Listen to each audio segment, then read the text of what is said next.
ബ്ലസി എന്ന് പറയുന്ന ഡയറക്ടറുടെ ഒരു അപ്പർ ഹാൻഡ്, അല്ലെങ്കിൽ അയാളുടെ ഒരു ക്രിയേറ്റീവ് ലെവൽ നമുക്ക് ആ സിനിമയിൽ കാണാൻ വേണ്ടി പറ്റും.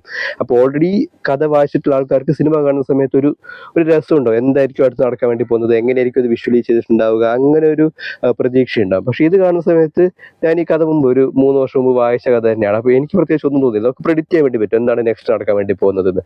അതെനിക്ക് തോന്നുന്നു ഡയറക്ടറുടെ ഒരു എക്സ്പീരിയൻസ് ഇല്ലാത്തതിൻ്റെ ഒരു പ്രശ്നമായിരുന്നു. അത് ഈ സിനിമയിൽ മൊത്തം തുടക്കം മുതൽ അവസാനം വരെ നമുക്ക് അങ്ങനെ തന്നെ കാണാൻ വേണ്ടി പറ്റും.